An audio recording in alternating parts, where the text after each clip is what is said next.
Want to pee myself? I'm Thank gonna you. enjoy looking at it. A thingy too? I need one of these. Practice. You know why I need one of these?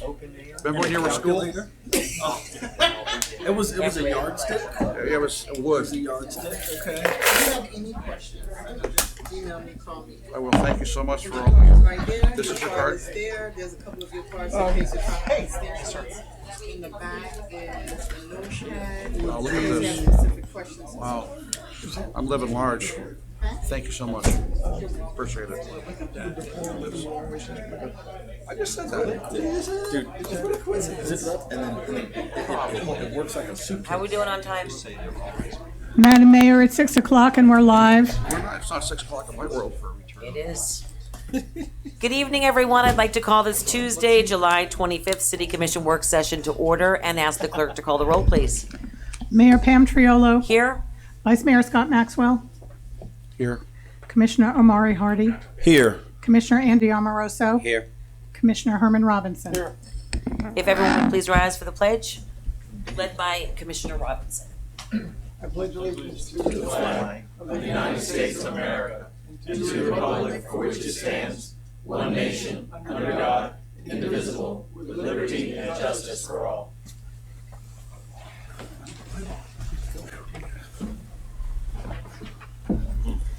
Okay, City Manager, you wanted to open up? Yes, thank you, Madam Mayor. Mayor and Commissioners, tonight's meeting is one of the, probably a workshop that I'm most excited about. Just to provide a little context, if you'll recall, last year with the new county commission, there were several new county commissioners and the new county administrator. The county decided to embark on a process to try to figure out how to pay for certain things. And when this first started to be talked about, it was a sales tax, a half-cent sales tax that was going to deal with arts and those kinds of facilities, schools, cities, and some infrastructure.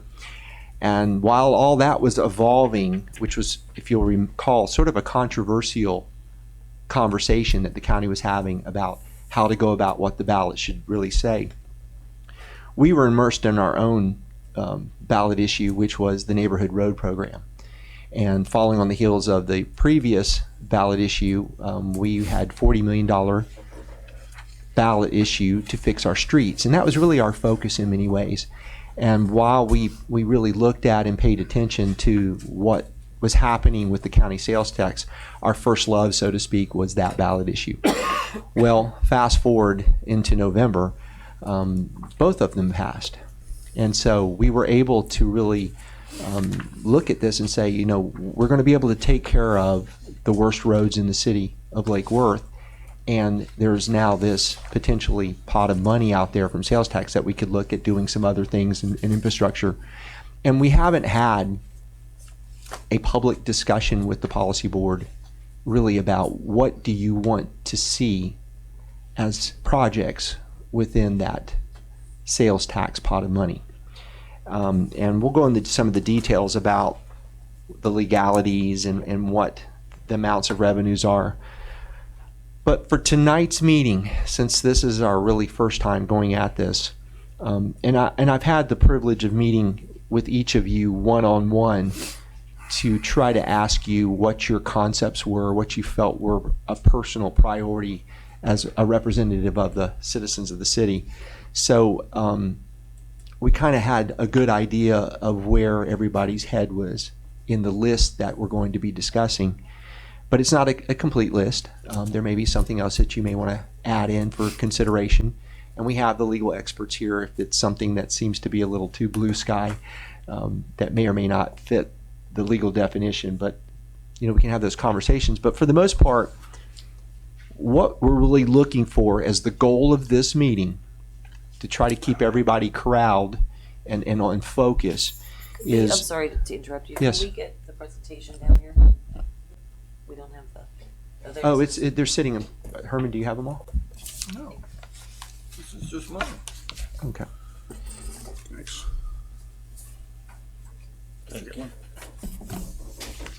Sorry about that. Okay.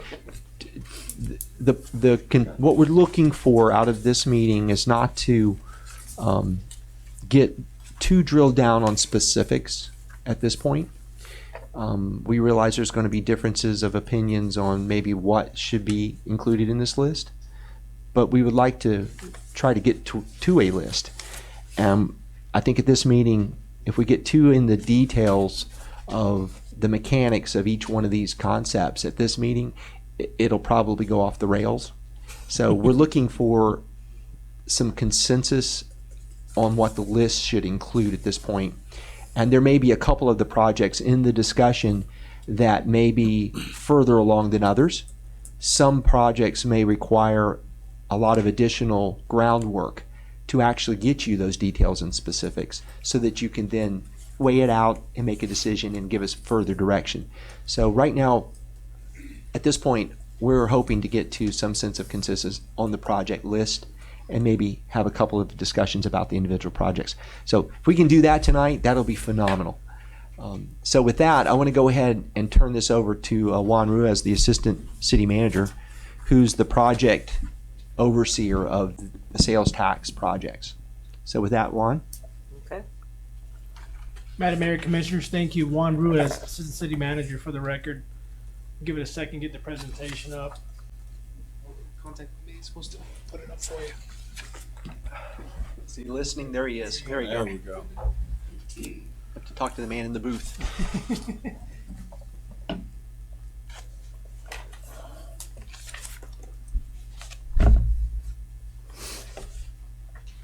Madam Mayor, Commissioners, thank you. Juan Ruiz again, Assistant City Manager. And as the City Manager spoke, we're really hoping tonight to kind of dwindle down a little bit to a list of projects for staff to continue to bring back. And as we envision this process, about a 4-step process, with this being the first commission workshop to narrow down this project list and hopefully to come back with some more detailed project cost estimates as the City Manager laid out a minute ago, and then finally come back with some final project approvals. Some of these steps are a little bit lengthier than others, but basically it's about a 4-step phase here. There's a second.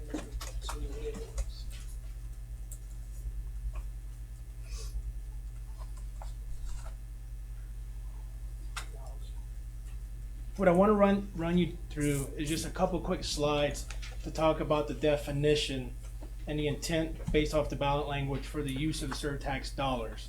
And I'll read as it states per statute, state statute 212.055, infrastructure means any fixed capital expenditure or fixed capital costs associated with the construction, reconstruction, or improvement of public facilities that have a life expectancy of 5 or more years, and any land acquisition, land improvement, design, and engineering costs related.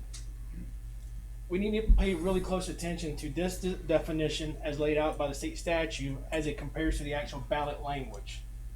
And we have Glenn here, our city attorney, to help as we get into further tonight's conversation as far as if different ideas that come out for projects, whether or not they meet the ballot language. And here's directly from the ballot.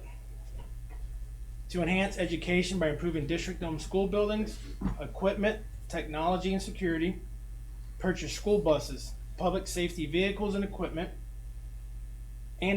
construct and repair roads, bridges, signals, streetlights, sidewalks, parks, drainage, shoreline and wastewater infrastructure, recreational and governmental facilities shall the county levy a 1-cent sales tax surtax beginning January 1st, 2017.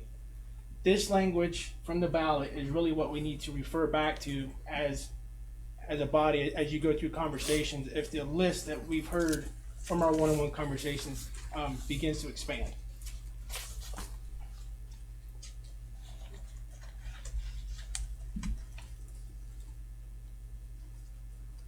And I think this slide here there we go. This slide here talks about really what we all want to talk about, and is the money. And the total revenue for our 10-year term is estimated to be about $22.5 million. Our annual distribution to Lake Worth is estimated to be approximately between $2 to $2.5 million. and we started receiving our first distributions, our disbursements of dollars this past March. So since March of this year, we have been collecting our monthly disbursements to the city. And these figures will become critical as we start to get into the specifics of how we want to fund projects, whether or not we want to investigate or evaluate the potential to leverage these dollars toward private loans or internal loans or whatever the funding mechanism may be that we identify. Here's some, this may look familiar. This is from the county's 1 penny cent sales tax .org website, and it kind of just gives you kind of a cartoonish overview of some of the potential eligible projects toward these dollars could go toward. And I won't go into that in great detail. It's pretty much covered in the previous slides. And here, what we have here is a couple categories of projects that we've heard in our one-on-one meetings, and we're hoping tonight to flush this out even more and narrow it down again to 2, 3, 4, or maybe 5, or however many projects it may be. But we're looking at infrastructure neighborhood roads, which is our neighborhood road program.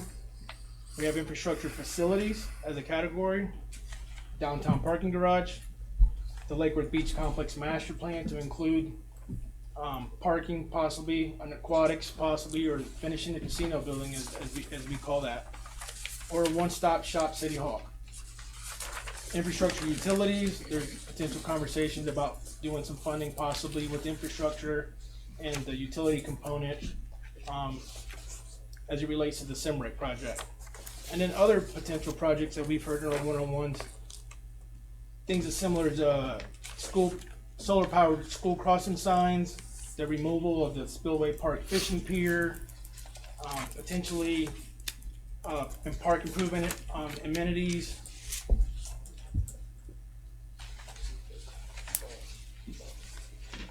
And from our discussions, really, this is about as far as what we've heard as far as the project list goes.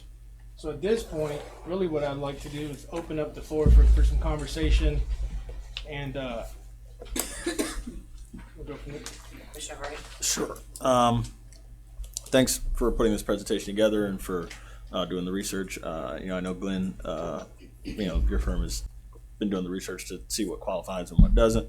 I'd just like to state, first off, that I think extending or expanding the neighborhood road program, to me, it should be our first priority. There were lots of roads that didn't make the cut as being 60 or below on the pavement condition index, but that we're still going to have to work on within the next few years, and that's going to take money out of our general fund budget to maintain and repair and upgrade those roads. And so, in my opinion, if roads qualify, and there's a list of roads that we know that we're going to have to do within the next 3 to 5 years anyway, why not put the money into that and save the money on the maintenance in the long run? In addition to that, I think roads are probably at the bottom of the pyramid, which is a good thing. As far as infrastructure goes, it's the first thing people think about it. If you were to go outside this room and ask somebody what's infrastructure, they'd probably point to the road, they'd point to a sidewalk, they'd point to a bridge or something like that. So, I'm very much for taking care of all of the roads that didn't make the cut for the neighborhood road program in the bond, but that we know we're going to have to work on. I would totally agree with that. We've been fighting for infrastructure for a long period of time.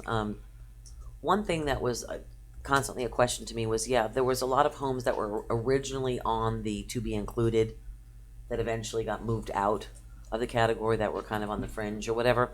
And then the other extent of those roadways were roadways that were functioning properly. I'd like to engage in a conversation with the commission at some point, and I don't want to get into details on the city manager, but to say that we ask the public to accept the fact that, that this infrastructure was not only going to make their lives better and their commutes easier and be better for their vehicles and their lives and their children, but also that was going to improve the quality of life for them and also be a, help improve property values and other types of things. I think that when you have one street that's getting this major infrastructure repair and the sidewalks are getting done and traffic calming is being put in and whatever, and then you have a street right next to it that's not getting anything because it's in better shape than the other streets, maybe it was improved down the line or whatever, from an investment standpoint, what does that say in a neighborhood that this street looks great because it had everything completely redone, and then this next street, which didn't need that much improvement, didn't get the traffic calming, didn't get at least a paving job or whatever, whether it's not to increase our maintenance fund to make sure that these are included in, I mean, we want, if we're gonna be making these improvements, we want all of the neighborhoods to be improved on top of it. I know it sounds like a light conversation, but, you know, these traffic calming and other types of things have been a big issue within the neighborhoods. And I think that we should look not only from an infrastructure standpoint, but aesthetically down when you're making an investment, it should be continuous, so everybody's feeling the love, even if they're not getting major underground infrastructure projects. They should get what they need for their neighborhoods and traffic calming and things of that nature. The other things that I wanted to talk, we haven't gotten to that yet. I'll wait till you get to that. But infrastructure, number one being that. I also saw the Dixie Corridor on there. I know we've got these charrettes that are going on, talking about, you know, some improvements to the Dixie Highway Corridor. They don't include in a complete look at the businesses and investments along and what can happen along. That study continues. I don't know, Glenn. I know other cities have done it. You know, we're getting this kind of survey done now with Lantana and Hypoluxo, but there's still a lot more improvements that can happen along the Dixie Highway Corridor that will require investment, at least on a study basis. I don't know if those types of things are included or not included on infrastructure. Is it? Yeah, I think you're right. I mean, I think Commissioner Hardy's hit the nail on the head. I mean, roads are basic infrastructure. Okay. You know, if it's a DOT road, then obviously we'll have the conversation about who's responsible. But if it's a city road, then certainly it's clearly within the scope. Okay, but Dixie Highway is not a city road. I'm saying, Right, but right. it requires our input and our investment. Right. To make those changes. Yes, that would be fine. Okay, and then just to throw out there too, the parking needs in the downtown are getting excruciatingly painful. That's something that we should at least discuss too as well. Anyone else? Commissioner Robinson? Before we really get into the weeds, are you done with the slides? They are done, but there is a couple corrections I want to make, and my apologies. Under other potential projects for consideration was doing the FEC crossings. That was just sent to us last week by FEC, and for a total of $500,000, which was for consideration. And we'll clean up this presentation. But I do want to make that note that under potential projects for conversation, the FEC crossing, and I think it was 5 or 6 crossings that FEC is looking for the city to pay for the maintenance. That It's their regular maintenance. They do this to us every year. We just got a letter from them coincidentally for 7 more crossings. Didn't we just do them 5 years ago? I thought we did all of them over the course of a 6-year period. We should look into that further to see. we are. Okay, thank you. So, Well, well, I Please. wasn't finished. Before we really get into the details of the specific projects, I'm concerned about talking about the number of lists on, you know, the projects that we're going to come up with, and I'm afraid that we might dilute an impact. I would like to talk amongst ourselves. I would also like to put out a request of staff, or are we going to further get a input from staff on their ideas of what we might spend money on? I would like to, in our discussions, consider a return on investment as important.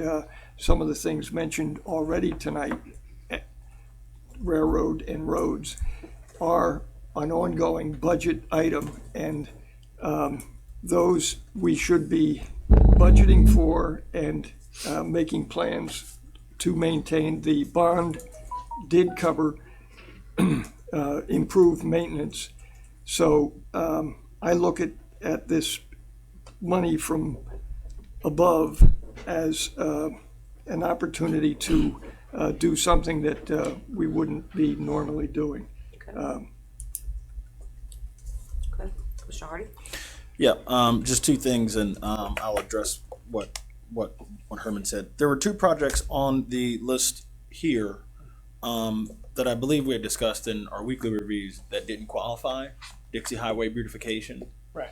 did not qualify. Correct. Okay, so We can that's remove that. right. And that was the installation of some palm trees as a concept, and that would not qualify under the ballot language. So they won't pay for trees, Correct. basically, or shading or anything like that. Correct. Okay. And that ties into the charrette that we had on Saturday, I believe it was. One thing that we did notice in our walk during the charrette, we got some information from Kim Delaney and the folks at, Kimberly Morgan, yeah.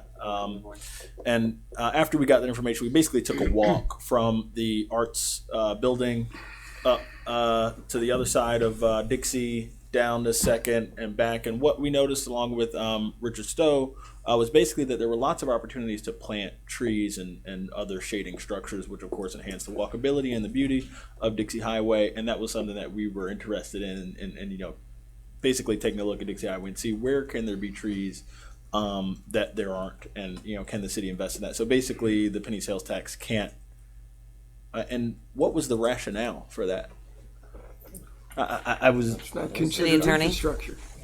Yeah, because it's not considered infrastructure under the county's definition. Their ballot language was not as broad as the state's. As the ballot states, okay, that's what I was. And to give you an idea, when I was mentioning infrastructure on Dixie, what I was talking is about the road diet. Yeah, I'm Think- very interested in Things, that as things well. of that kind of thing. Yeah. Road diet and putting turn lanes and getting involved in a project that will eventually be done Right, through FDOT, right? right.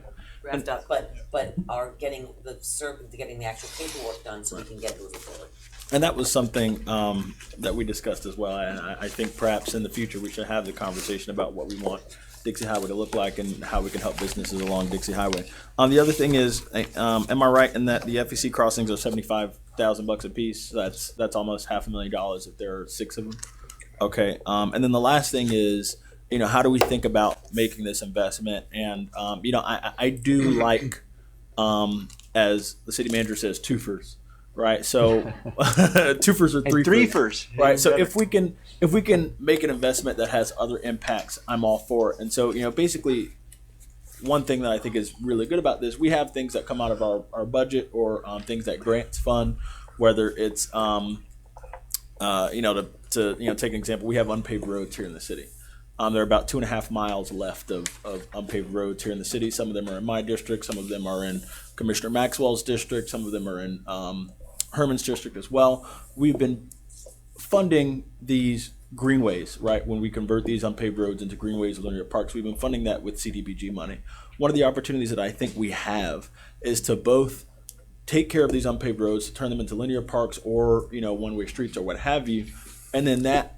The knock-on effect of that is that it frees up future CDBG money to do other things with. That I think is a plus for us. And in addition to that, like I said before, with the roads, and I got a list of them that didn't make the cut. They score between 61 and 69 on the PCI. We're going to have to budget for those in our maintenance budget. And I understand that the general fund is not full of extra money. And so if we can make an investment that frees up money in the general fund to pay for other services and things that we've been wanting and that our citizens have been wanting, I think that's a huge plus for us. And I think that is maybe the right way. And I would love to hear what other members of the commission think about that way of thinking about how to make these investments. But I think that's a really wonderful way to think about this. I think I agree with you in that the CDBG funds, the reason why they were used for all these road projects is because there were no dollars for roads whatsoever. Mm-hmm. It was the only way of funding that we actually had to do it. So that's why those dollars went exclusively for that. Mm-hmm. Quiet in the chambers, please. Although it's a groovy tune.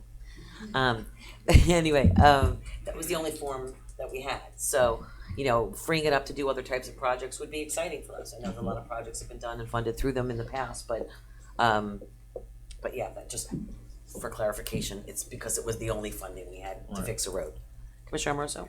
First, I'd like to ask if you will allow public comment, because we didn't have that conversation. Oh, I'm sorry. Yes, I expected to. Sorry about that, folks. And- yes, public comment will be. And before I get to my list, second of all, you had come up and told us that you had new rules and regulations, and I believe the rules were that you would do one pass and that didn't happen tonight, so if we're gonna follow that, I'd like to follow that.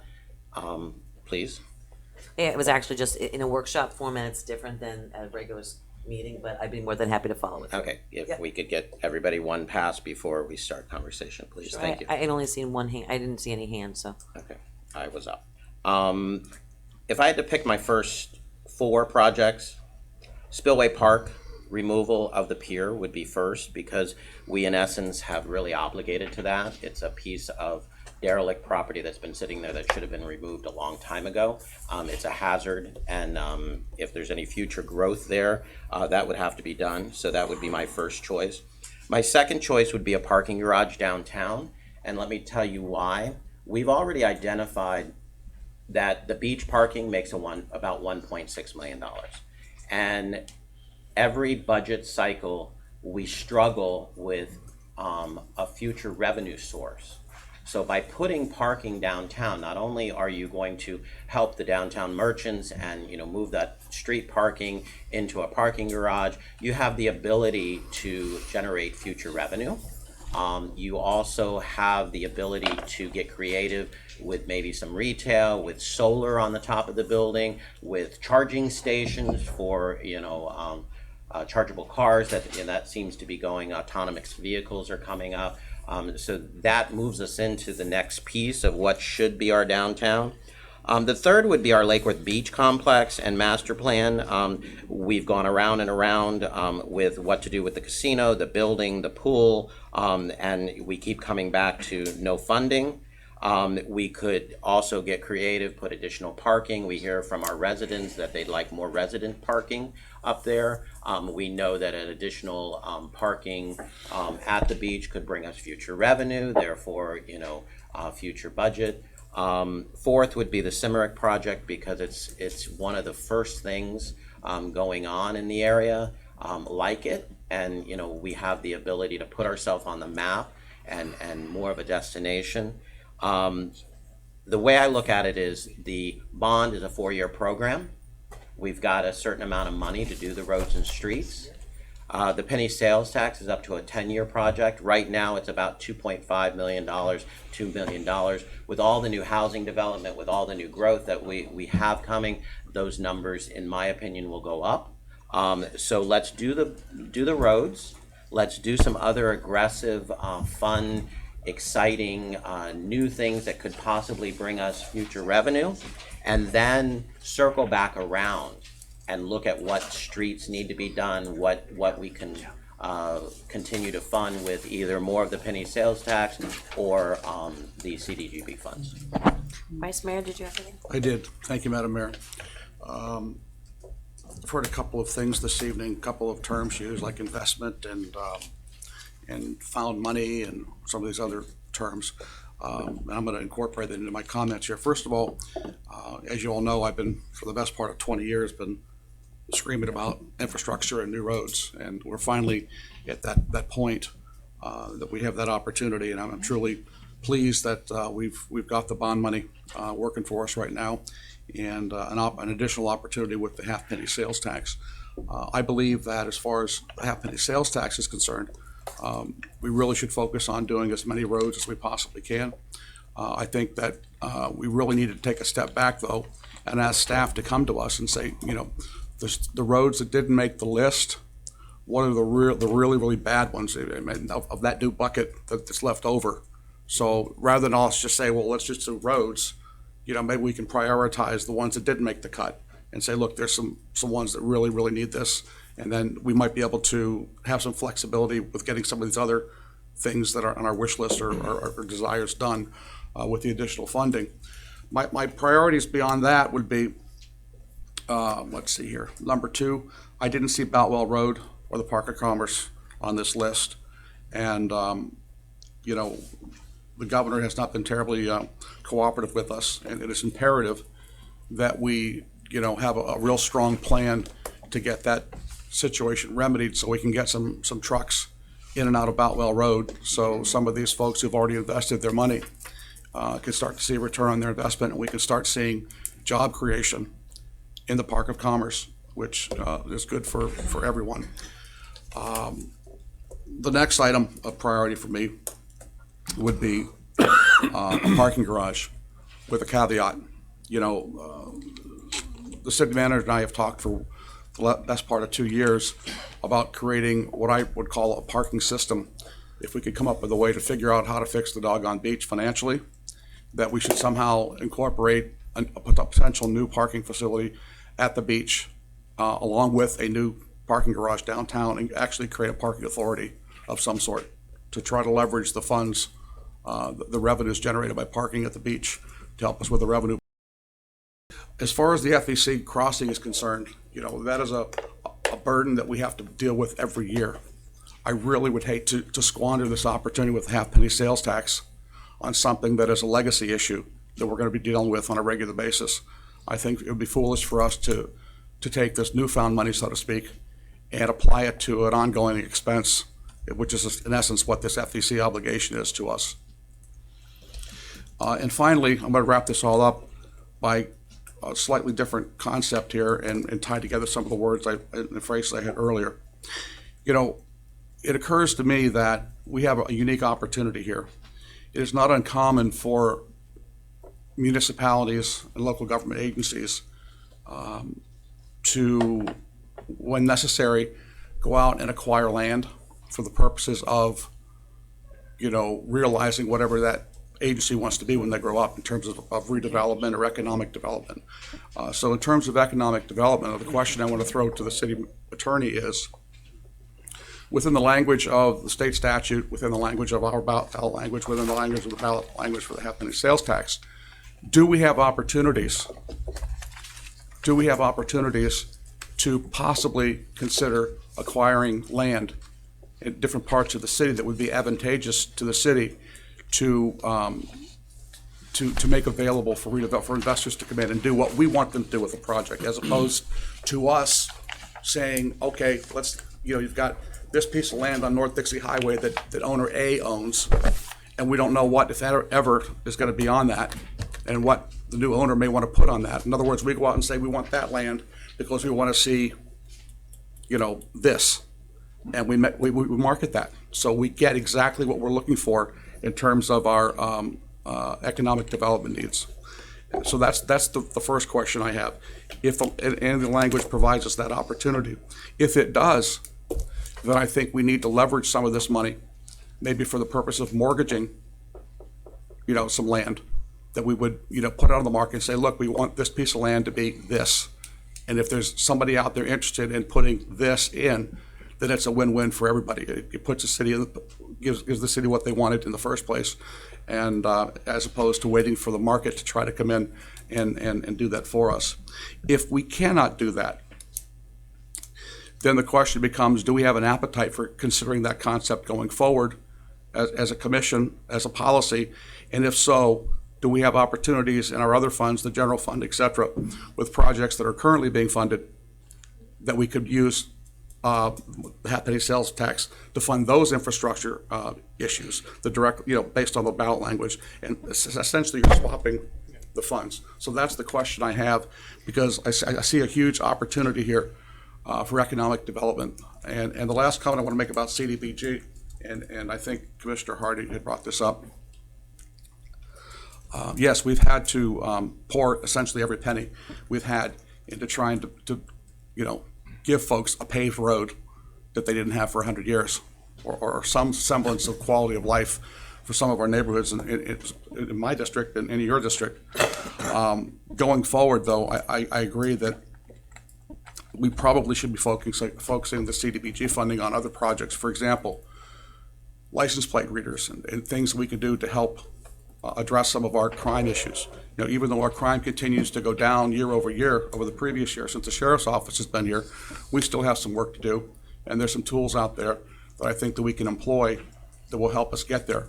So, you know, my recommendation, I know we're not talking about CDBG funding, but, you know, if we just keep in the back of our minds that we're not going to rely heavily at this point on CDBG for roads and greenways, and that we would, you know, take that funding opportunity and use it to do other things in these neighborhoods. City Attorney. So these are my comments. I'm just waiting for the city attorney to respond. On the purchase of land, I really haven't thought about land for the use you described. I mean, if you were buying a piece of land as part of a construction project for a government facility, for example, that's specifically mentioned, that would be an easy yes. But to buy land the way you described it, I really have to look at that. But as you say, certainly the city could use other funds for that, if not these funds. May I follow up? Follow up. I think the term public purpose is probably something that is going to be a big question mark here. And the question I'm going to ask is, when you examine my question, consider the term public purpose, because that's exactly what it's intended to do. This isn't just because we're a land bank. That's not what we're doing here. We are trying to, prop our city up and build our tax base and create jobs. So it definitely serves a public purpose in that respect. So I'd appreciate more thought on that, and I'd appreciate if all of us up here would give that some serious consideration in the future. That we take this opportunity to really focus on, maybe pairing off some money and leveraging a portion of these monies to really speak to economic development, to create economic development for the things that we want. And we want to, fast track to get those things rather than waiting for the market to come in and supply them for us. Thank you. I just want to mention, you guys were all starting to go down your list. I just mentioned a couple of things. Just had a couple of questions to ask. City Manager, when we're talking about CIMMERC is something I've been working on with the Department of Energy and been working on the last couple of years to do. So obviously that's a passion of mine. But I didn't know how many, in relation to that project and the monies, I know we didn't get monies in from the state for our portion of assistance to FAU for that project. Can we get them through grants? And can we do them through matching grants? Or is it a chunk of change that is needed to get that project going from our, and what are we talking about financially? On this particular, and under the restrictions of the ballot language, the discussion we're having, and it's still a little bit up in the air. Okay. Since this is related to wastewater infrastructure, it would be tied to looking at that infrastructure. And if you'll recall, the $400,000 grant we had applied for from the state was to do the engineering and to look at the viability and to all that. So Correct. we're kind of saying that would be something we're looking. That specific project, part of the project. That could, yes. Okay. If we can do more, that's something we haven't determined that the ballot language necessarily allows. But I just was seeing if there were any other alternate There- ways of getting the money to do and- that through grants. And that there would are tie some things we'll be talking to the state about, in which you're part of the discussion with the governor, Okay. about the economic development component of what CIMREC would bring. So there are potential other funding sources. That's what I thought, okay. So I'm just making sure, because I don't wanna cut that out. And the other was about the beach too, the Commissioner Amoroso said, indeed, we've had these conversations, if we're going to make it viable, we've gotta get the business, the business to work, and there's a lot of needs that are there, in getting that. I know that people talked about the pool, I don't wanna get deep in the weeds on this whole thing, but that function needs to operate properly, a correct business model needs to be put into place, and a way in which the residents can utilize the facility to the best of its nature, where it can also stand on its own and increase, would also be important to me as well. So, I've got ideas, but we can share the details down the road on that, but very much so. Commissioner Crane. Yeah. Commissioner Maxwell has a very interesting idea. I don't know if it'll fly, but that's something that I am very interested in, and something that I certainly didn't think of. As far as the Park of Commerce goes, yeah, that's it. Wasn't on the list here, but I think it should be very high on our priority list. I have it as number 3 on mine, but in reality, it's number 2 because I think the Spillway Park fishing pier removal is like a no-brainer. So I think that's really important. I don't really have much confidence in this gubernatorial administration to give us the money for that, and so whatever we can do to fund this, we should consider doing it. It's very important. It's industrial property. It's not in the CRA district. All of that.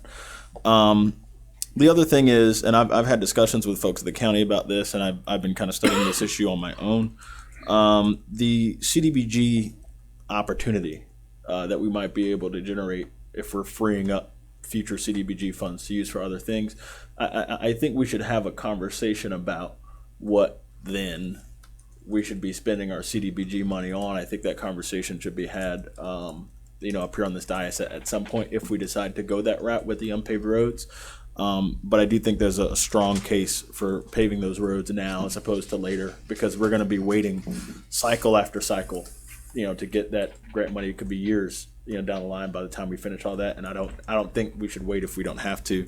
The other thing is, and maybe the city attorney can enlighten us on this, is there's an oversight committee that the county has impaneled along with members of the community. Could you discuss that? And Well, there's options on the oversight committee. Okay. I believe the city commission has appointed the financial advisory board plus some others to be their oversight committee. And there's that option. So individual cities can appoint their own. The individual cities can appoint their own, as we've done. The other option is you can join the Palm Beach County League of Cities. They have a committee, or the county has their committee. So different communities have addressed that differently. follow up. Are they in a position, I guess, to tell cities no? The county's oversight committee? No, again, you're not going through the county's oversight committee. You're going to go through your own oversight committee. Well, for the sales tax, you're getting Oh, confused yeah. with the bond Sorry. issue. Okay, We actually right. are using with the League of Cities. Right, We joined Right, in. yeah, I think Yeah. I mixed up on that. He's thinking of the But- neighborhood road But my program. understanding is the oversight committee is just that oversight. I'm not sure they have the authority to flat out say no. They could probably recommend, and this is a new concept, so the question of how much authority the oversight committees have has not been answered yet. But you would think they were going to give input and oversight. I'm not sure if they have, what I say, veto power. Certainly, if an oversight committee said they had some doubts, it'd probably be wise to really take a good look at it before you overrule them or try to overrule them. I'm sorry. Especially when there's a number of needs that you have here. There's so many needs and options. So What Commissioner Maxwell said about the definition of public purpose or public benefit or what have you. If the viability of a project turns on the definition of something like that, who ultimately decides whether or not this project fits the ballot language or whether it doesn't? And after that decision is made, I guess who tells a city that might want to have a project done? Because I've been having conversations with other elected officials throughout the county that have projects that may or may not be on the line. Who ultimately has the authority? well, two different questions. The decision as to what's a public purpose is yours. You have that authority to determine whether it's this project or any project, what serves the public purpose. Obviously, if somebody disagrees with that, courts are the ultimate decision maker on whether a use of public funds is truly a public purpose. But courts generally defer to the local government unless you're really out in left field. The second question is, under this particular set of dollars, put the public purpose aside, assuming you've made that determination, then the question is, does it comply with that ballot language?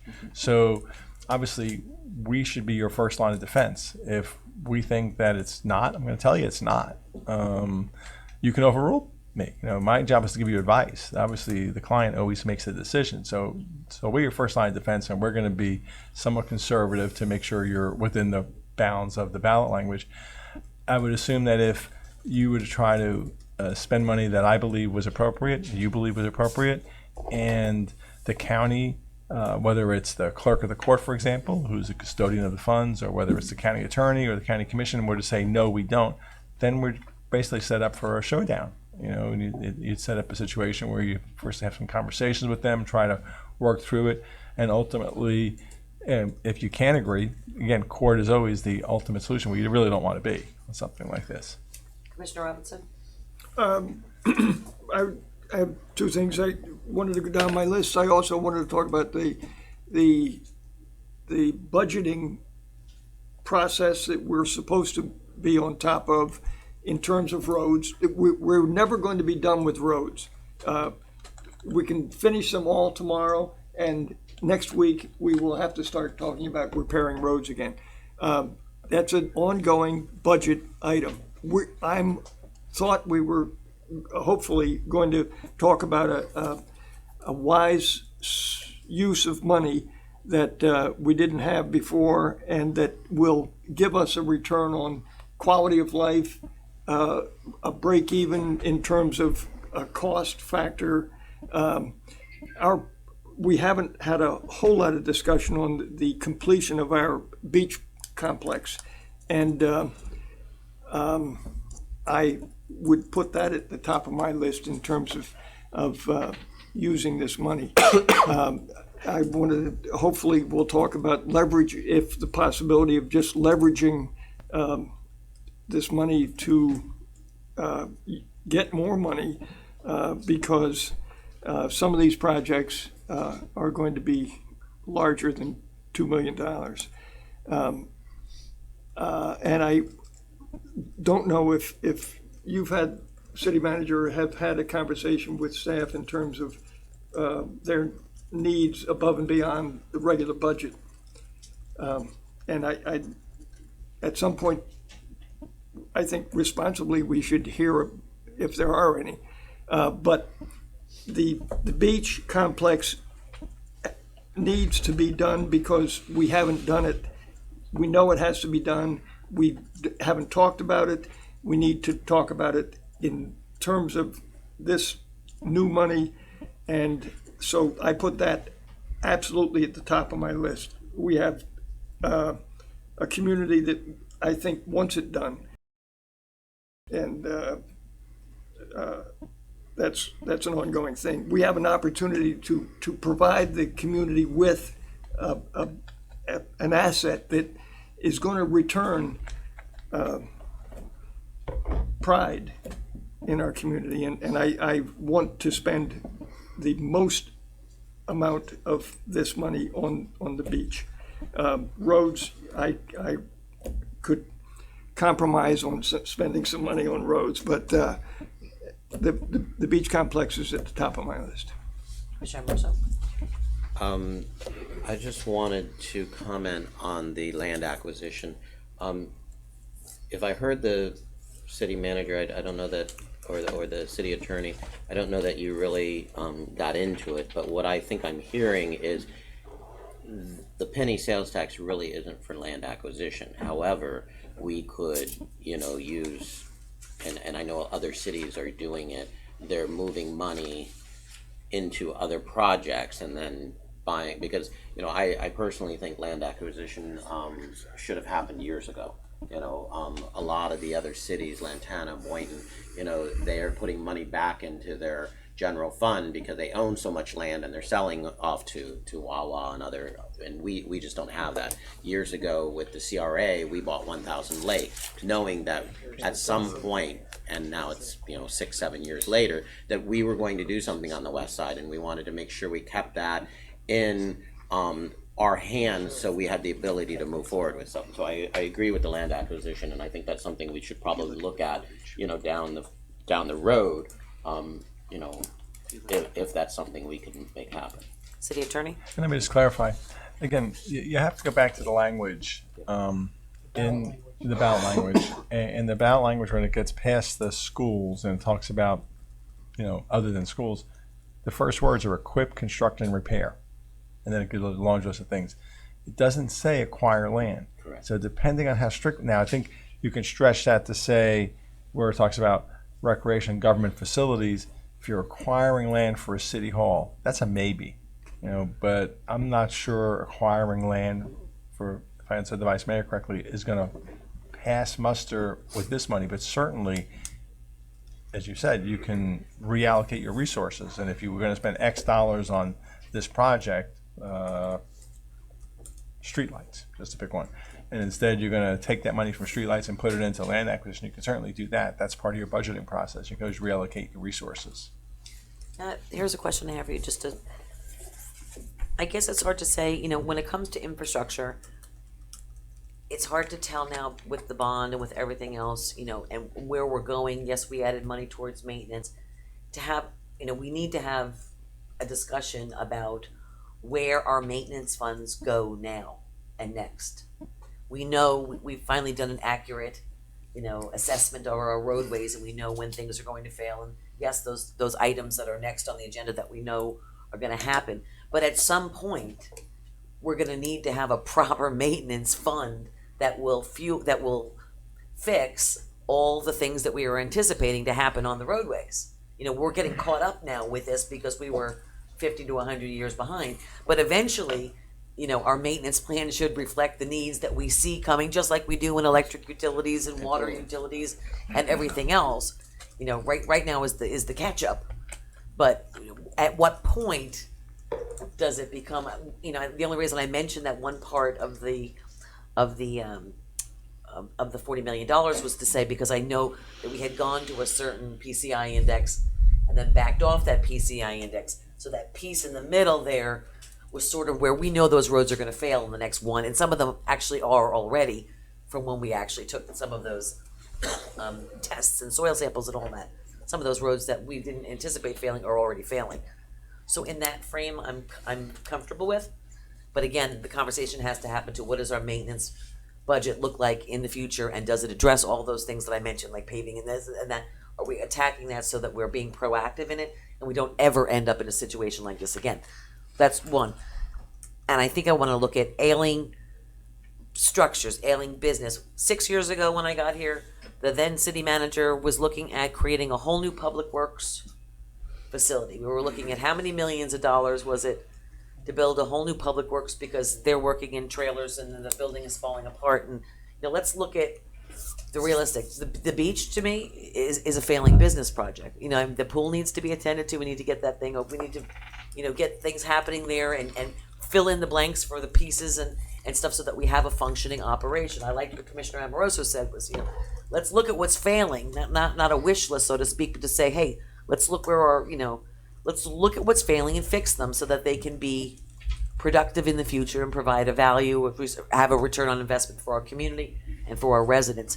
That was one thing that wasn't on here that I'm just thinking about is buildings. Yeah, a one-stop city hall would be fantastic. Is it as necessary as something that's losing millions of dollars every day? Is it someone that's rain is infiltrating the workshop areas of, or is it as important as, should we be, I guess my conservative spending money dollars comes into place now, and say, where do we really need it? Where can we stop the bleeding and fix and put a business model in place that's going to work in a couple of different areas? Commissioner Marzo. And I totally agree with you on the maintenance, because we've talked over and over about, creating the maintenance, making sure we can get there. But that's kind of where I was going with, we have a 4-year road plan. Even if we throw all this money, even if we throw all the penny sales tax, we're still not going to get the work done any quicker. So if we do the 4-year plan and then kind of step back, still we were up at like 72 million plus. Even if we put the 22.5 and throw it into the 40, we're still not where we said we needed to be at that time. But let's do the 4-year program and step back and figure out, and then we can still, we still have penny sales tax. We through other projects, we may have leveraged some of it. We may have partnerships, some of it, so there may be extra money there, and then we're sharing the love. We're doing multiple projects instead of all just one project. And we have a chance to, build a parking garage that we know can bring us future revenue. Because, next year, I'm going to remind you, when we look at the budget, we have very few choices for future revenue. There's just not a lot out there. Every year we look at it, there's just not, this is something that, you can call it a gift. You can, I lobbied for 2 years trying to get the penny sales tax. I don't know when that's going to happen again. So, if we can get multiple things done and share the love and then circle back around with CDGB, just remind us, we have a CDGB actual on the agenda item once a year when that funding is coming close, and you put a list of things together and we make those decisions. And I would assume you have conversations with all of us prior to that to get our wish lists on it, and it's only in certain districts that CDGB fund is used. Correct? Okay. Vice Mayor? Thank you. I wanted to kind of speak to a couple of things we've talked about, just to kind of, in my mind, clean them up and put this out there for your consideration and that of the public. First of all, I absolutely agree. If we've got a failing issue somewhere, if we can certainly shore it up and make it sound, then we need to take a look at those opportunities and prioritize them and figure out what it's going to cost. As far as recurring expenses, for example, the FEC scenario, anything that we may have that is a recurring It's something we see on a regular basis. Again, we would have had to deal with it if we didn't have this money. Okay, so why would we squander this one-time opportunity on those recurring issues? But I want to talk about a couple things. First of all, I know we're not talking about CDBG, but I want us to be sensitive to the idea that every year, I know I can speak for myself, perhaps the others have done this as well, but when I go to Washington, I spend the lion's share of my time talking to senators and congressmen about not doing away with the CDBG program. That could be happening at any moment.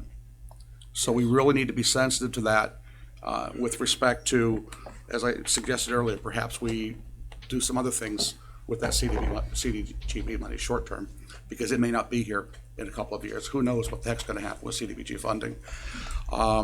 As far as the land acquisition, the comment that I did make in my comment was that one of the really cool things about that idea of economic development and possibly acquiring land that we are going to designate as, this is what we want it to look like when it's finally done to a developer, is that once that investor comes in and makes that a reality, we've recouped our investment on that land, and that money then becomes available for us to do it again. So we take that same pot of money and use it over and over and over again. So we if you understand what I'm trying to say. As far as the roads, Commissioner Robinson, I don't want us to get this idea that somehow, because the bond referendum has passed, we've solved our road problem. We have neglected the roads for generations. And as you said, and rightfully so, roads are always going to be a concern for us. They're always going to be a concern for us. But we do have an opportunity here to take a little bit of this money, or part of this money, or whatever we deem appropriate, to really make sure that we don't leave out anything that is going to blow up on us short term. Okay, as far as additional roads up above and beyond what we've designated on the $40 million. There's a couple of things here. As far as the beach is concerned, again, the beach is 1.5% of our budget, our overall city budget at the end of the day. The beach and its operations represent about 1.5% of the overall city budget. We spent a lot of time talking about it, but we definitely need to fix it. But I just think that we need to be sensitive to its place in terms of the economics of the bigger picture. And finally, I did not mention on my wish list here, or not a wish list, but I've been asking about the license plate readers and the cameras for crime. I believe they may qualify. They do. As a standalone item under the half-penny sales tax, if necessary. There are other things we've been looking at, grants. We've already been looking at grants for this. We're deep into looking for grants and writing grants for that. But it's definitely something that we need to take a hard look at. Thank you, Madam Mayor. Commissioner Hardy? Yes, I do have a few comments about roads. I do understand that roads and road maintenance, they're a part of our recurring budget, taking care of those roads. That said, one of the reasons why we had to do the bond offering was because we could not possibly fund with, out of the general fund, right, what we needed to do. And there's a list of roads, and it's not a small one, that by virtue of their score on the PCI, right, these roads need attention. And if we don't give them attention now, we're going to have to give them much more attention later, and it's going to be more expensive for us to take care of those roads in the future than if we were to take care of them now, or as close to now as possible. And that is, I think, something that we should keep in mind when we're trying to figure out how we should spend this money. If you look at what happened in between 2014 and 2016 with the bond, right? When the bond failed in 2014, right, our roads got, 10% worse? And $9 million more expensive to fix? The same thing is going to happen with these roads that are sitting in that 61 to 69 pocket of the PCI. They're going to degrade, and they're going to get more expensive to maintain. And so, in my opinion, we should just take care of them now. And it's not, it's boring. I get it, right? I was talking with another elected official in the county, and she was saying, "Gosh, I wish that we could do something really, really special with this money. But I think at the end of the day, if we're going to be responsible, we should embrace boring as something that's good. Hey, I invented boring. When we, when we first started the road project, remember that? That was the thing. Our budget was boring. I was told my very first budget cycle was, this budget isn't very exciting, a commissioner, then sitting commissioner said to me. And I said, well, and I went off into a whole thing about the roadways and the money that it was made, that we should put, it was about CDBG funds and putting money into the roadway projects.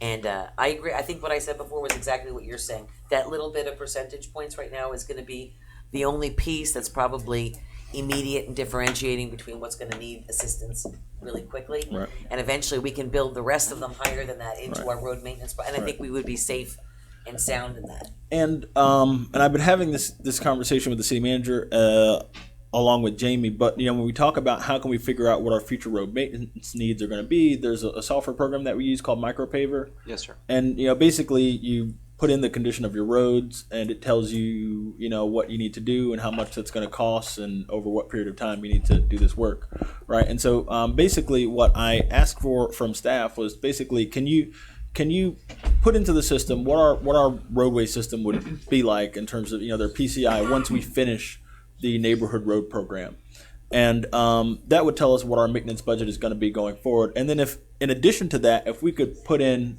what would happen if we were to take care of the roads that's on this 61 to 69 PCI list, what would our maintenance budget be like? Most likely it would be much lower than it is right now. I think we put $1.3 million in last year's budget into road maintenance and repair.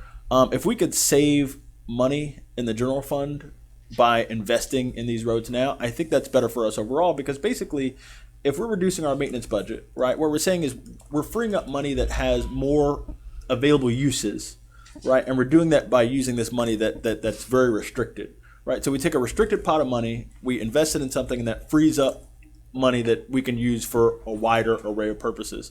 And I do differ somewhat from I guess some of my colleagues here in the dais. We think about the FEC crossings.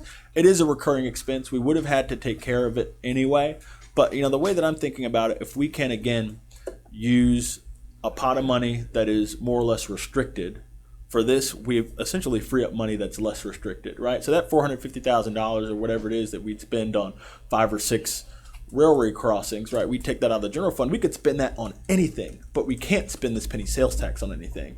And so, it becomes a question of how best can we finance some of the projects that we don't currently have, budgets for or, plans for, and, how can we shift money around to get the best use out of the money that we have or the money that we're getting. I want to go to public comment card. Do you want to add something first before we do? Yeah, I just wanted to provide a little clarification while you're calling people up. First off, in the public services budget on the streets, part of the discussion we had when the ballot language was out and we were going to ballot was you need to take care of the roads, not like we did in the past. We need to make that commitment. And using, as Commissioner Hardy said, the Micropaver program, Jamie's programming that budgetary amount that's required to maintain the roads in the 5-year program, the budget. So to answer your concern, Mayor, it's part of this year's budget projection and going out, increasing to meet that promise we made to budget enough money to take care of the roads. So that's part of what you're considering in your budget process. What's the dollar amount again?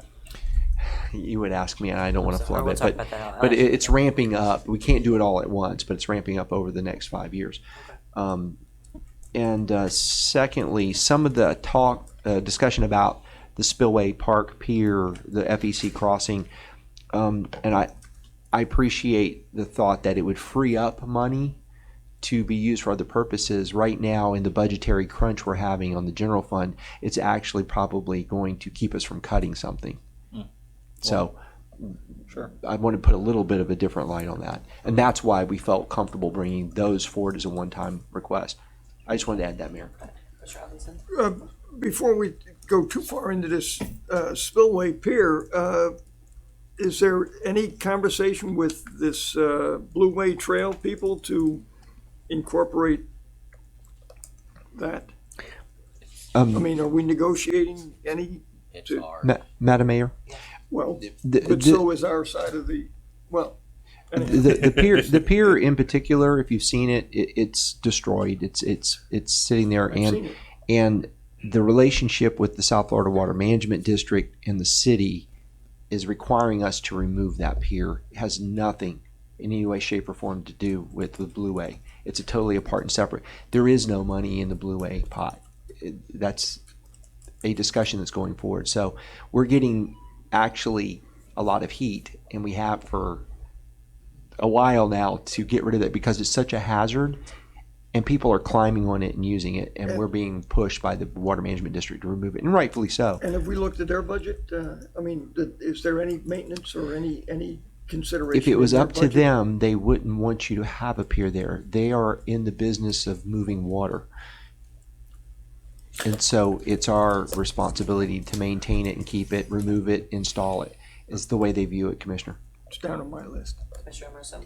Just real quick, Juan, remind me if I remember right, when we looked at the Burton model at the beach, within a year the beach would be in a deficit, correct? Correct. Okay, so we need to keep that in mind because whatever we do here, at the end of the day, that piece is going to come back to us in a budget, you know, and the pier, and you know, there were comments I said, you know, at some point you have to take it from somewhere and take it from the general fund. You know, I didn't say or mean that we would have to take it from the general fund, but it, you know, where else does it come from, you know, in a budget cycle if it's in a deficit within a year?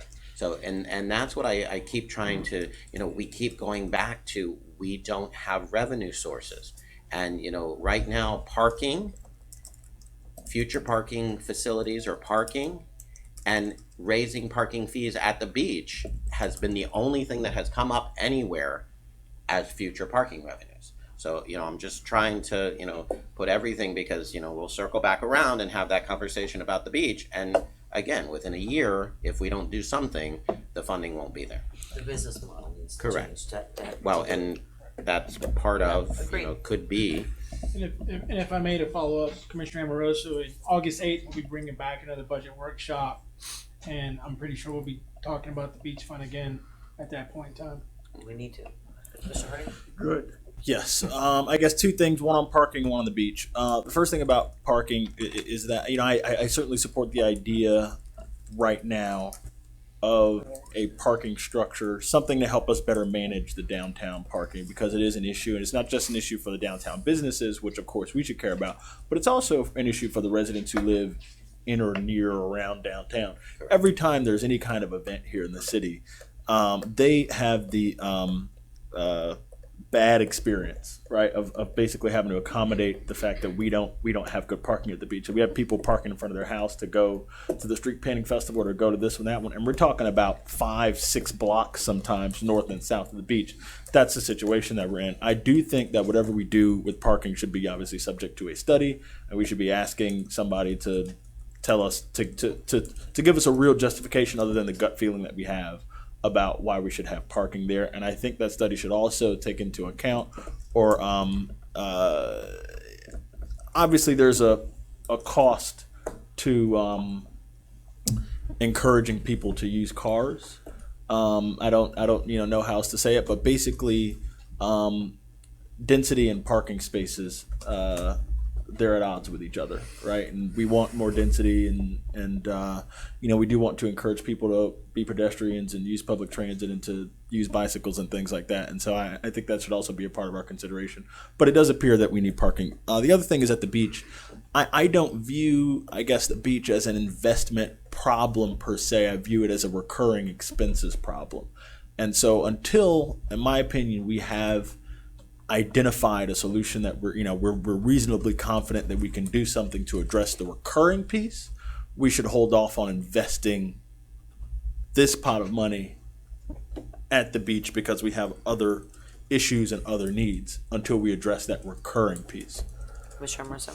Just real quick, the conversation that you and I had, I thought you had with everyone else, but could you reiterate the conversation we had, that this meeting is just to give direction to staff to look at some options, and if parking structure was one of them, that it would start out with a parking survey, and a company would come in and look at options, because, I threw out a couple different things, solar on the roof, and,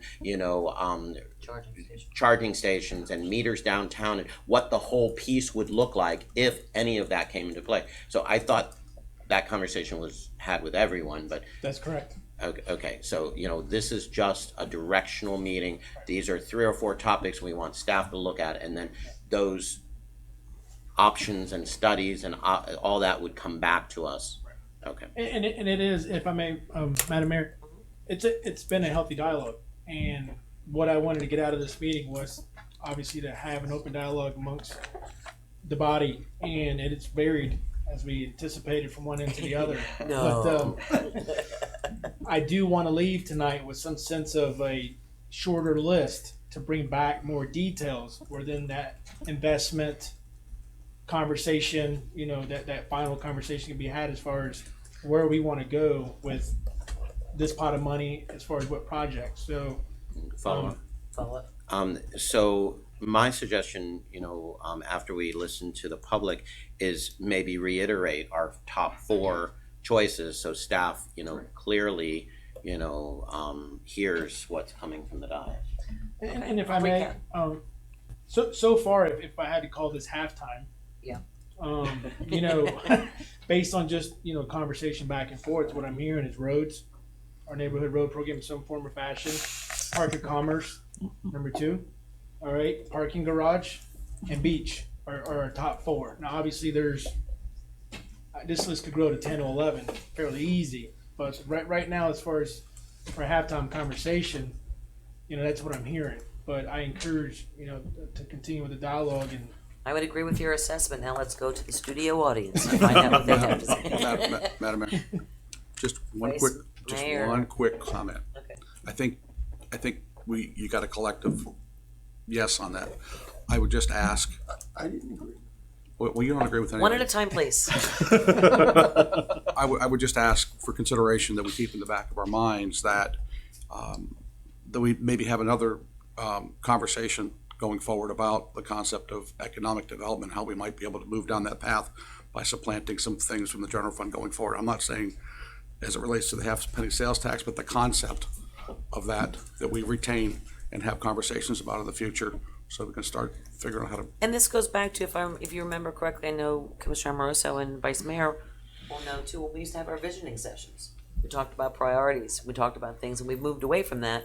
I think this sort of feels like one of those sessions that we used to have, and we should get back into the practice of doing that, especially in the middle of the budget cycle for next year, because it helps us to put, now that we've got 2 newer commissioners and putting them together, we should have that kind of philosophical conversation, and it's good. So I'm very proud. Anyway, let's go to the public. Enough of us talking, please, for the love of God. Teresa Miller, followed by Martin Wellfeld.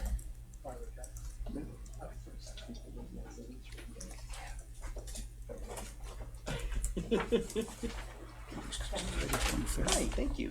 Teresa Miller, 829 North Lakeside. Actually, I should follow Marty because he's going to discuss the business end of this. To me, it's more the big picture in terms of making Lake Worth more of a destination. The only thing I really want to talk about is a parking lot. I brought some copies of some information on parking lots. What a surprise. Auto Erotica, 10 incredible parking garage designs. And a couple of them are right here in Miami. We have everything from a green garage with vines down the side to another garage that has a nightclub. It has, it's such a destination, people will get in a cab, ride up the parking lot, come back down again. And in Atlanta, there's parking garages with health clubs, tennis courts, nightclubs in them. All I'm saying here is that we can make the city even more of a destination, and a boring structure that's usually just a few slabs of concrete that can bring revenue into the city can help to make us more of a destination. If any of you have an opportunity, go and Google Columbus, Indiana, little town in the middle of nowhere, Indiana. they thought, what do we do? We've got to bring people in. Everybody is leaving. There's no industry. They brought in all the top architects from around the world whenever they needed a new structure. And every one of these buildings is a landmark. They now fill their hotels. The word hotels is magic here. And bring in numerous tourists to, like I said, the middle of nowhere in Indiana. Why can't we do that, starting with a parking garage? I'll leave you with a quote. I think the city manager knows it. Dream no small dreams, for they have no power to move the hearts of men. Would you pass this down? Thank you. Thank you. Mr. Wellfeld, followed by Peggy Fisher.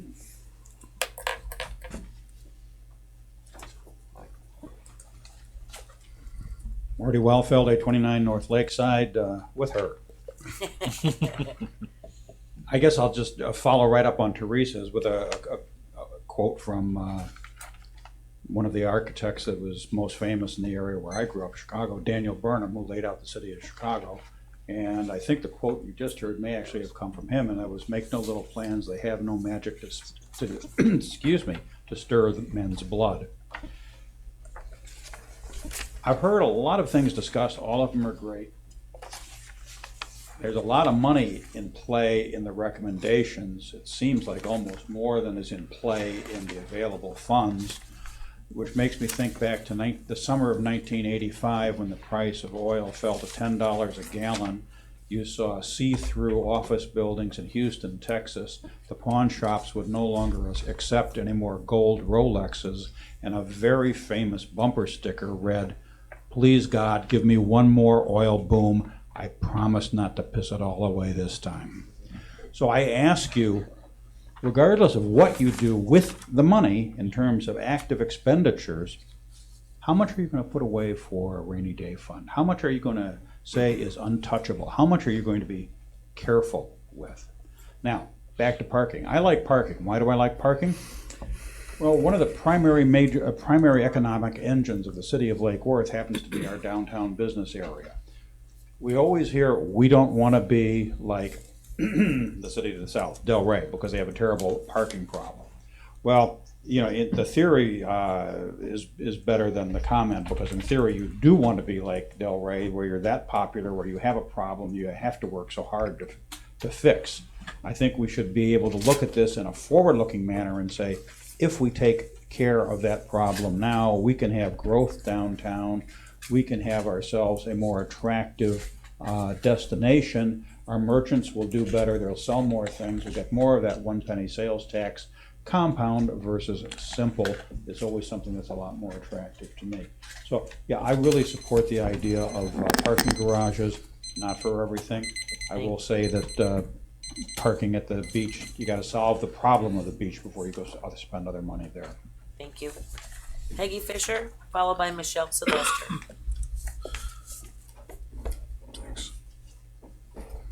Peggy Fisher, 508 North A Street. I agree about parking downtown. And I agree that fix the beach issue before we build more money out there. I think there are two things that need to be addressed first. One is the obligation to take down the falling down pier. That's something we have to do, and if we have the money available now to do it, we do it. And for our own employees in Public Works, you all should be getting them out of trailers. That should be high on your priorities, because that benefits all of us to have workers who are valued by the people that run this city and the citizens who live in this city. They've been in trailers for how many years? I think too long. And so if you have to look at the first cut of money, those should be the first two places. And beyond that, it should be investment. And if a parking garage is the best investment for the majority of that money, that's where it should be. And I know you all have your wish list and you all have your top 4. And if they're all different, then we now have a list of 20. So it has to be consolidated. Everybody has to cooperate. CDBG money, I'm glad to finally hear someone up there say it may go away, because that's been in the news with this new administration. Never before has the administration been out there in the public saying it, but it has now. And we're sort of slow in using our CDBG money. I only point to Second Avenue South, where you allocated all the CDBG money to redo that last year, and I haven't seen anything been dug up, maybe the sidewalk. So again, I think parking garage downtown brings more people into our city. Thank you. Thank you. Michelle Sylvester, followed by Richard Stowe. Good evening. You're giving him 3 minutes, right? No, I wasn't. I was giving him 2. I should give him 3. Sorry. All right. Good evening. Congratulations. You got 3 minutes. I got 3 minutes. So I'll talk fast anyway. Anybody else that already came up to speak? Do you need an extra minute? Have a minute in the bank. Caroline and I, as owners of Pawsonny Avenue, have a unique perspective of Lake Worth. And as one of the only business owners up here speaking, I thought we'd add to that. Caroline's been an anchor in this town for 18 years. And I think that developing our downtown corridor is paramount to our success. It brings our residents into town. It brings visitors into town. And I think to capitalize on having a parking deck inside the corridor would be a capital idea. I think we need to meter the street on Lake and Lucerne and the cross street in between both of those streets. So, you know, L, M, whatever, in between Lake and Lucerne need to be metered. That would alleviate some of the parking issues that our residents have when we have festivals and whatnot, and people are all over and they got to park four blocks down the road from the house. It gets really crazy. So I would allocate $500,000 a year to the parking deck, and I would make it really decorative and follow some really cool things with either solar or green and all that. The next thing I would do to improve the life quality that we have here is throw another $500,000 to improve some of the roads that weren't on the PCI list. Then I would throw $100,000 a year to seeding a fund for events into Lake Worth and have 2 more events, including 1 pirate event. Then I would take about $100K and I'd do decorative lighting in between all of the cross streets on from J to M with little drapey little lights. Then I'd take another $100,000 a year and I would clean up the alleyways, I'd paint them and put some murals up and light them up so that people coming into the downtown corridor could find confidence and comfort in walking to the beautiful parking deck. Let's say it's behind where Caleras is and all that parking area that we have there. Let's see, where am I? So parking garage costs about $16,000 per space, and that's in a Miami price, and that's a current price. Let's see. I'd throw another $100,000 to adding 1 additional sheriff for the downtown corridor. I'd throw $50,000, and this is a $40,000 line item, but I'll throw $50,000 at downtown cameras monitored directly and live by PBSO. I'd throw another $50,000 to the license plate readers on all the corridors coming in. Well, that leaves about $50,000 to do the spillway removal and $500,000 for the beach complex. So that's a $2 million plan right there. Leaves us a little cushion of about $250,000 a year, and we can leverage all of that, and parking will make us even more money, and there you go. Thank you very much. Thank you. Richard Stowe, followed by Betty Resch. It's like a stand-up routine. Richard Stowe, 414 North Federal Highway. I just want to speak out against every speaker I've heard so far in terms of their support for a parking garage. I think that is the absolute worst thing to use this tax money for. I would actually support new meters that were performance driven, in that you would the price you charge for curb parking would be dependent on the demand. If there's no demand, you don't charge. If there's, as the demand gets higher, you charge more. That would create revenue for the city without going to the expense of building a parking garage. It would create higher quality like parking, in terms of like the people willing to pay more for that parking, they're doing it for a reason, because they want to enjoy the businesses downtown. In other words, they want to like invest in our downtown businesses, and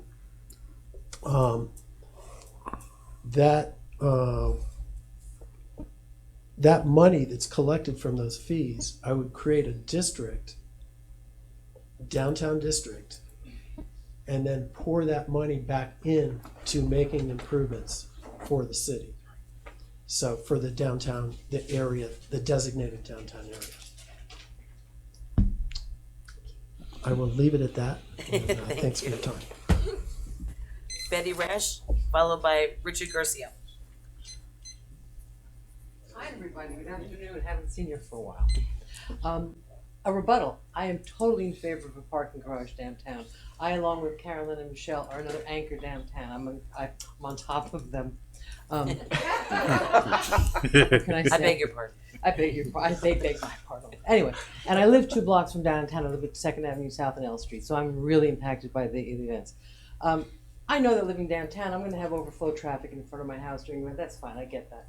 But we need a place where people can come. People don't come down here because you cannot get on. When I come downtown and it's crowded every night. It's really wonderful and amazing. So, and I believe completely with Teresa. I agree with her completely about we can make this a destination. We don't have a big space to make the parking garage, but we can make it a wonderful destination, green and plants and all that. So I am completely in favor of using this. This money that we're getting to do that, to actually make a destination, to have enough parking downtown, create some revenue, and fix it. Thanks. Thank you. Richard Garcia. Madam Mayor. Richard Garcia, 720 South Palmway, Chair of Finance Advisory Board as well. And I'd just like to address some of that and not step on the report I'm going to give to you, the Commission, on September 12th for the budget, because many of these items will be in our report regarding the budget and how we feel about the use of proceeds. But I'd have to agree 100% with Commissioner Amoroso. It's like you were reading over my shoulder. We have 4 years worth of bond money that we can't spend, because that's why we took it into tranches, otherwise we'd lock down the city. And to not put money into roads now is prudent. Do that, sit back and wait. I know the city engineer is confident that we're going to get lower pricing on the bids that have come in, and we're going to be able to get more roads done than we've already allocated for. So we didn't really need to step back and do that at a later time. The pool, number one item I think on my list. Park of Commerce was first until the pool was shut down. Park of Commerce, what we need to do is increase our tax base as well and get more revenue in. So money put in for ROI, as Commissioner Robinson said, is probably the key. As Mr. Wellfeld said, we should not be so quick to spend all the money on all nice shiny things. Let's be prudent in how we do it, and let's do things that are going to give us a return on the money that we have, that we're putting forth. Buying land for public purpose, be that on Dixie Highway, to build a parking garage on Dixie Highway, because Dixie Highway is suffering for parking as well, adds to that notion of possibly a parking district, which is an interesting thought, I think, here. An oversight committee. I read that as well in the county literature, that an oversight committee is going to be formed for the county as well for each city. We need to discuss that, because now we're another oversight committee on top of another financial thing, and how is that going to work, and is that just burdensome, or does that become responsibility of what's in place already? Part of the promise of the bond, as city manager rightly pointed out, was to have maintenance money set aside for those roads that were done initially. So once the roads were done, we would have the plan, the 15-year plan as it was, to maintain those roads. I can understand how we want to add more roads to it, but right now we shouldn't be doing that, and we shouldn't be worried about the maintenance of roads. At the moment, anyway. Lighted crosswalks downtown. I see that we have solar-powered crossing signs here. Downtown, as you cross these crosswalks and cars are coming down Lake and Lucerne, I don't know if you've ever seen them. They have the pedestrian signs that are lit up as soon as the pedestrian hits that crosswalk, and it lights it up and stops people. People just blow by the signs that we have now. Maybe that's something we should look at. Parking is absolutely necessary to generate some more revenue, I think, here in the city. Again, I don't want to step on the feet of my board, but these are things that we've discussed already and things that we feel strongly about. Thank you very much. What I think is interesting, city manager, parking was really important. Did you hear parking a lot from everybody downtown? I live shopping. We had this conversation. I say this jesting with him. For 6 years, I've been talking about parking in the downtown, and the response was always, "There's not enough critical mass to support that. We need to do a study on that. We need to do a study." And yet, more than half the people that came up here today said parking, and more than half the people I talked to. Yeah, there's a study. Exactly. That's what I want to say. We can get a parking. Let's build a parking garage. I mean, I've been saying for 6 years. The fact of the matter is, the new businesses that are coming in and the investment that is coming in to these new businesses, are we full downtown? No. Are we at max capacity? No. And we already have a problem on a Wednesday night when I've circled around every single street. I've done the 2-block loop around town, and I've gone through every parking lot as well on top of it to find no spots. The problem is not I only want to park in a good spot. The problem is I can't find a spot anywhere at least Wednesday through Sunday, or Wednesday through Saturday, or Tuesday through Saturday. Maybe Mondays are a little slow and Sundays a little slow. But other than that, I mean, literally, you can't even find a surface lot. The other problem that I always have with it is that our housing stock in those blocks, many of those homes don't have their own driveways. Correct. So they rely upon street parking as their home parking. And so when you clog those streets up, I've had this conversation, I've sat up here on the dais with other commissioners before and saying, there should be resident parking stickers or something on some of those side streets, because that's the only place they have to park. Agreed. And we've got to look at parking as a much bigger solution. I've actually analyzed cities from Delray Beach, West Palm Beach, the island of Palm Beach. And it's a smaller community, has some good things that we can take pieces of that are much more local oriented than big parking plan oriented. There's a couple of little, some different things. We have to really look at parking. But I tell you something, I'm not ready to sit here and wait 3 years till a parking study is done, because we've already, like I said, 6 years ago we weren't at critical mass. We're at critical mass. I don't care what any study says. Anybody will tell you we need the parking. Sorry. Vice Mayor. Thank you. I think one thing that we didn't mention tonight, and I hope I'm not speaking out of turn, I don't think I am, I especially for the public's benefit, is that I believe it was our intention, City Manager, to possibly go out and borrow the money that we think we're going to generate over the 10-year period up front, with the idea that we'll have that money that we can invest, instead of, waiting each year for our share of money.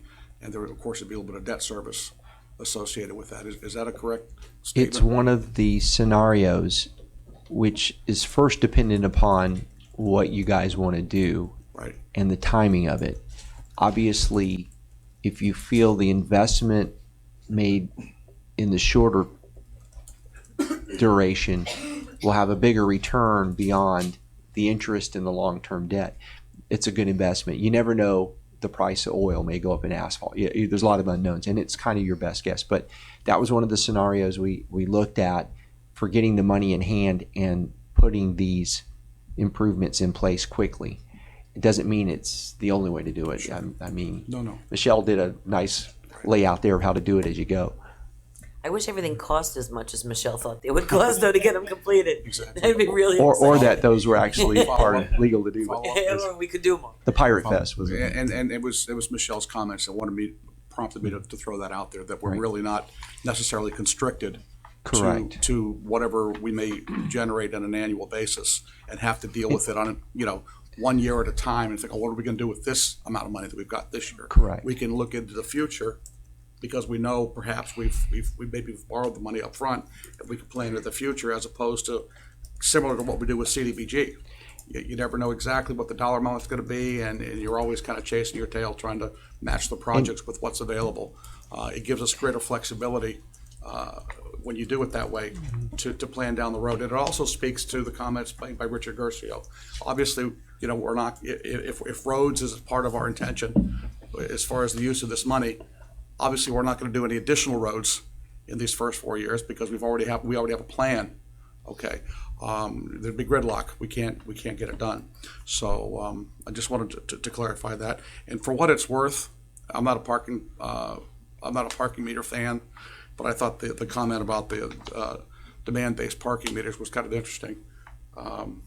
That was kind of interesting. I don't know that it would work here. And then talk to the business who owns the business in front, whose parking is 10 times more than the guy down the street who's parking because people like to park on the north end or the west end more than the other one. And he's going to say you're treating him unfairly because I like the idea too. I've had that conversation. One more comment. One more comment. You know,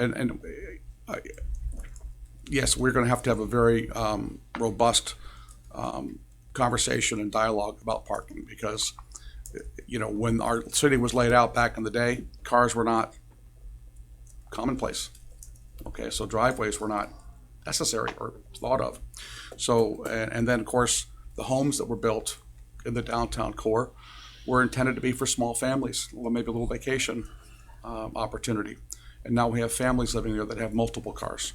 So we are going to have to probably consider, you know, some sort of a system like they have in the larger cities where it's neighborhood parking only. And if we catch you in the neighborhood, you're going to get a hefty ticket for having parked there. And of course, that's creating part of the conditions we have downtown. So as those conditions constrain the parking to the downtown corridor, we also have the other issue, and this is not a knock on the merchants. I love the merchants, I really do.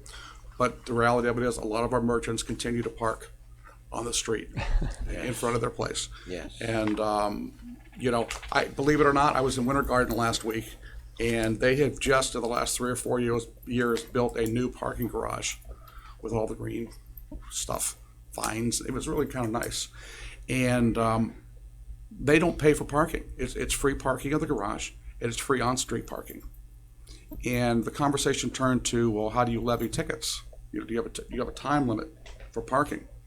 And they say, oh yeah, the only ones we ticket are the merchants and their employees to discourage folks from. I said, did you do that by ordinance? Because if you did, send it my way. But apparently they didn't do it by ordinance, but it's working out beautifully. And, you know, Winter Gardens, if anybody knows, is a thriving, bustling town and got a lot of positive things going on. So there's so many different ways to look at parking configurations and how to get it done and make it effective and work for everybody. Well, they do in a couple of towns over. They have resident parking and they have visitor parking in the residential areas too. So all your residents have the ability to have a parking pass to park within those residential areas. And there's also, I guess, residential visitors passes. I forget how they did it. Then they have surface lots which are employee parking right off the downtown. The employees have a sticker, they have to park in those specific employee parking areas so that they're not occupying spaces on the street. And if they occupy spaces on the street with an employee sticker, they will be ticketed. I mean, it's like some of the things that are happening. I mean, there's good conversations to have. In reference to the parking garage in, I think it was Naples. This was a presentation a long time ago. They had a structure. Remember, you're not looking at the same heights. It was actually a low-rise parking structure, but it had 4 stories, but it was really half the height of a normal story. It was lower than, it was about 35 feet, I think it was, or 30 feet. But it had, you didn't even know it was a building. I mean, it was completely covered. It looked like a forest. It was pretty cool looking. But you didn't even know there wasn't a lot of good examples too. I like the idea that Teresa had. Just to add to the financing discussion, not to complicate things further, but the issue of whether to borrow the money up front or spend it as you go. The other aspect of financing, which is a detailed item, we don't want to go too far down the rabbit hole, but if you can generate a parking system that has revenue, you can then make it pay for itself by using these funds to what we'd say salt the project. So maybe the sales tax money would pay for a percentage of the overall cost, the upfront cost, and then you would finance based on the system, which is the result of a study. Mayor. Darn your studies. The studies. The The study is to as much answer those questions on how to generate revenue to make that thing function and work. Because you don't want to set up a bad business model. And it's not something we're intending to do 3 years. And I believe in studies. I believe in so. But when there's something that so many people, and obviously we have the need for, we're going to have to do that on this, and it'll generate some good data. I think that will be useful in the discussion. So our goal would be to bring back to you as we move forward, more information on the options available to you Okay. on so parking. Now, do you have a good idea of what it is that we're looking for, Commissioner Robinson? Would you? Well, other than disagreeing with the priorities, I agree with you. I don't think it's about the priority, but I'm sorry. there were 4 items that were mentioned earlier. Does that differentiate between what you Yeah, think? yeah. But I did want to mention, or maybe I shouldn't, but public-private partnership for parking with the possibility of housing. You know, we talk about merchants need people, and we've become a community that has restricted housing to some extent. So I would want somebody to consider a garage with housing anyhow. And yes, I do disagree that I think, in my opinion, the beach is a priority because we're not going anywhere with it. We don't know where we're going with it, so we have encouragement through financing to do something with it. So I think the beach is number 1, and the garage is number 2, and roads is number 3. And I would like to keep it at 3 because all of Michelle's wonderful ideas are good for 1 year. Maybe, but none of them or half of them aren't qualified. So anyhow, that's my. I'd like to move on. And yeah, if we're gonna finish this up, and Let's we're finish it up one pass just all year next. gonna reiterate, Spillway Park was my first choice. That comes in at about 150,000.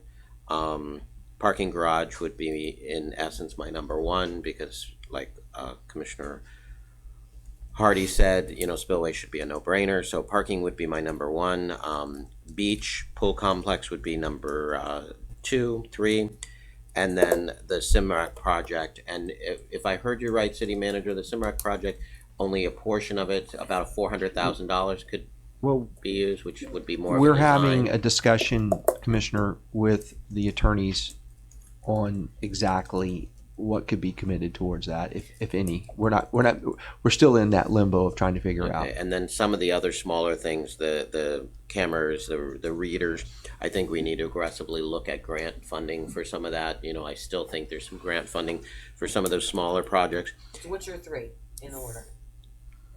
Spillway, parking garage, beach. Spillway, parking garage, beach. Did not include Park of Commerce. Commissioner Hardy? Yes. On the bit about borrowing, it's obviously an option that's available to us. I just want to be very clear about something. Our ability to pay back money that we may have borrowed against the penny sales tax is dependent in large part on things that are outside of our control, such as the macroeconomy. If there is a recession, and if, for example, the Department of Revenue's projections did not include or did not account for a recession, and we go ahead and borrow a large portion of that money, we're going to be stuck like Chuck trying to pay it back because we're not going to get that money, basically, right? I mean, so if and you know, just to give an example, if the Department of Revenue factored in 2% growth in the state of Florida in this county and transactions going forward, and if there's a recession and there's a dip 1 year, that could really affect the ability of us to pay that back. So I think we should be very careful, and I understand that anyone who's going to be lending money to us is not going to lend us money against the entire amount. It would probably be about 80%, and anything above that we'd have to collateralize some other way. But I think we should be very careful about what amount we borrow. I'm not against borrowing because cities borrow cheaper than any other entity. It's a really crazy when you think about the interest rates that cities get versus even really, really outstanding blue chip companies. There's that. Studies and information, I'm kind of a stickler for that kind of stuff because we're all lay people, and with respect to some of the things that the city has to deal with, and we have ideas, but there are people who are thinking about things that we're not thinking about, who specialize in this kind of stuff, and I really think that we should get their input Obviously, we can give direction on, hey, we should get this input because this is something that we're interested in, but studies are like extremely important. What's your 3? Okay. We've talked. I do have a request. If staff could address some of the concerns that people have about our ability to process or handle a larger neighborhood road program.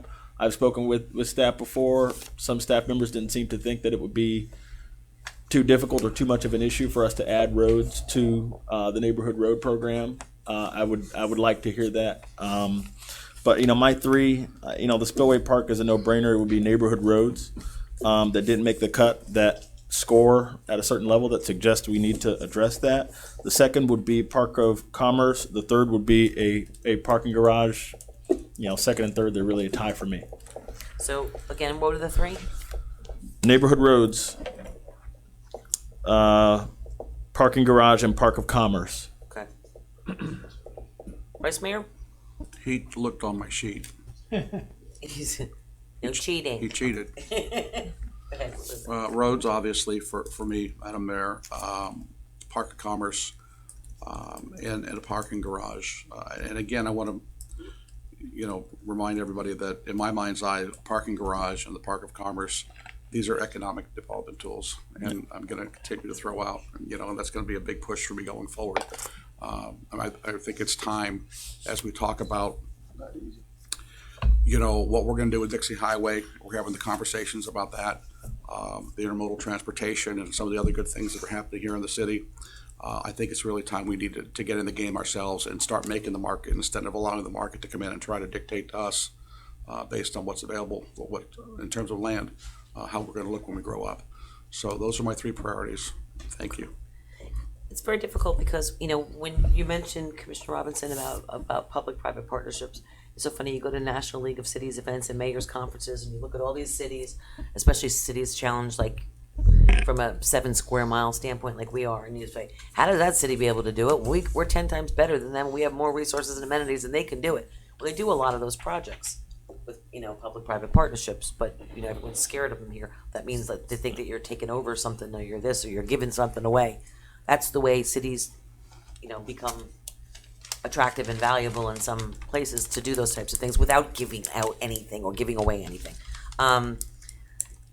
The roads program for me, I think that there's some leeway, and Jamie will correct me if I'm wrong, that some of those roads, like I mentioned, that were in the plan and then off the plan, they're already falling into disrepair, some of them. There's a few of them I can think of off the top of my head.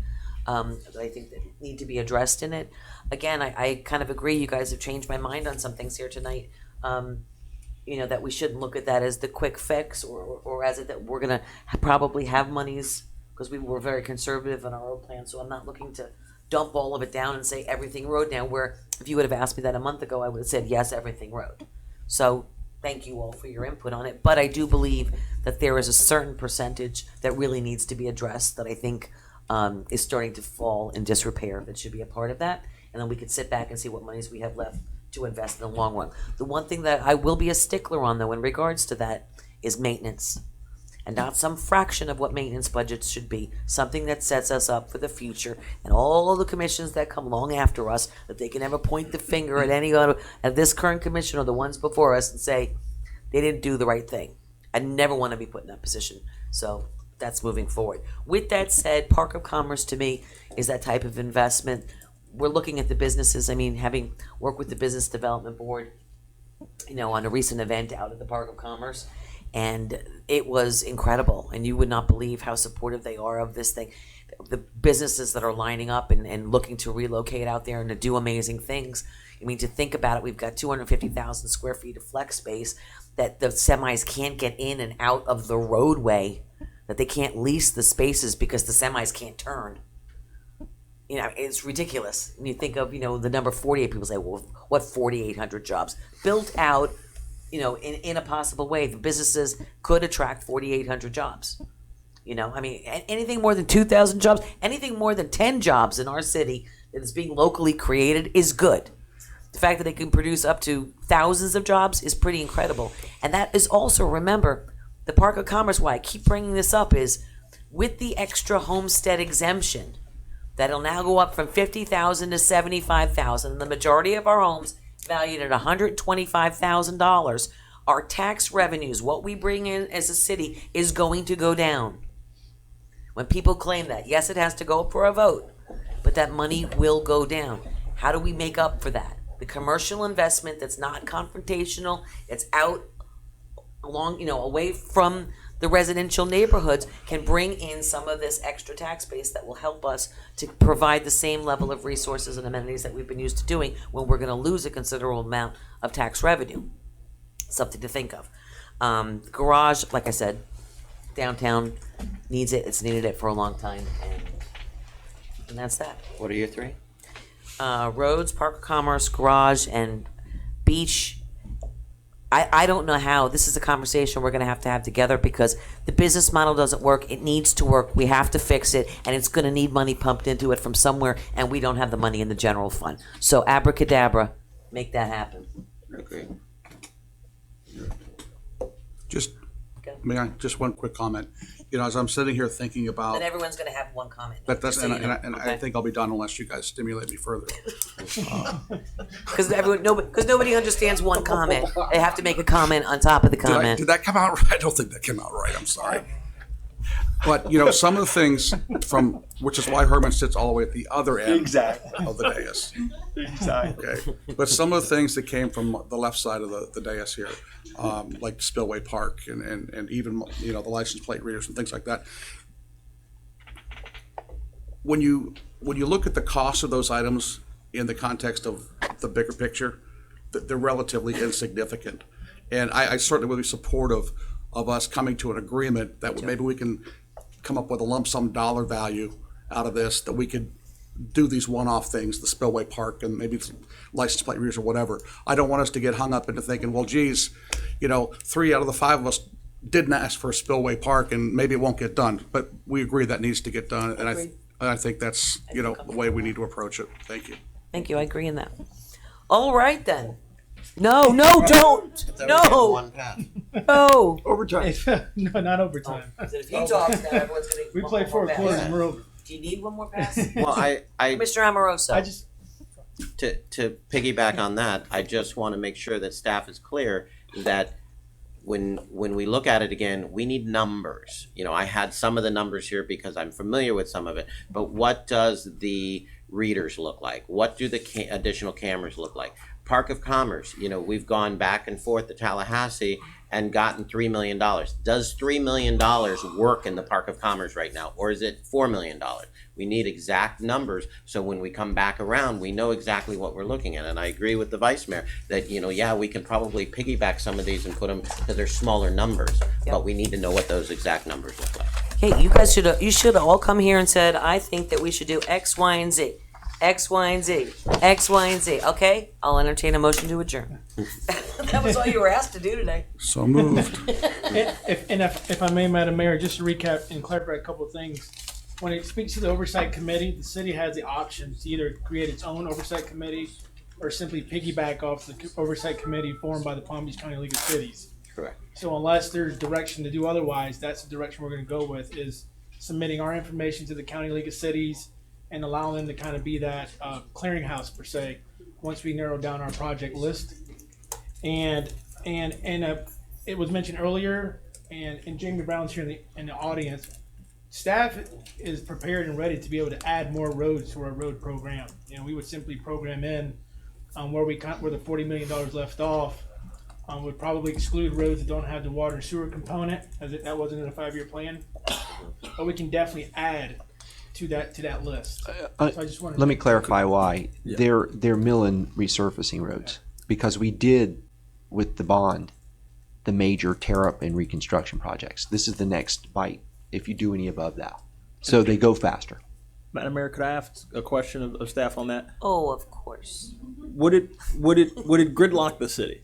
Basically, first of all, would it tie up too much of our staff resources? That's one way to think about gridlock. But then the other thing is, of course, over the next 4 years, we're going to be doing a third of our city's roads. If we were to add, for example, that 61 to 69 PCI component, would it gridlock the city? Would it make us dysfunctional as far as moving traffic from place to place? I imagine these are neighborhood roads. So that would be something for you to, when we get into that, we would need Yeah, an I don't answer know on that that. that I need It to, was- I how need, about well, I this need as you a- to look It at was it. brought up on public We comment. wouldn't be any more dysfunctional than we are now. And what does that cost? And what's the cost of it? I want to, we It- need to have the cost. It's like, it's $10,030,000 about. For just 30 to 30, 32 to 39? From 61 to 69, there's, it's 10,030,000. And that's part of the discussion. We want to bring that to talk in That's the full. second level of That's the the second discussion. level. Today Thank was you. the overarching view of the topics that you wanted to bring back and get in detail of. And we'll let in on the follow-up workshop meeting, and just to recap: roads, park and commerce, parking garage, the beach, and then obviously a pot of some smaller kind of one-time projects. And what we'll do is we'll take this information back and develop kind of a work action plan to bring back to you with more detailed information, some project cost estimations, timelines, maybe some financing options, or maybe some options to execute a specific project. It's been mentioned, maybe there's different ways to build a parking garage versus utilizing surtax as an example. And then we'll take a closer look at where we can in the general fund, maybe in our capital improvement plan, free up some dollars by utilizing surtax money, and then free up our general fund dollars that has a lot more flexibility, which was also brought up. So we'll clean up the conversation. I think it was a healthy dialogue. I appreciate the feedback, and Good job, Juan. Good job. Thank you very much. Good team. Okay, motion to adjourn. Do I have a second? Seconded. All those in favor state so by saying aye. Aye. Aye. Thank you, everyone. You're awesome. That went without us.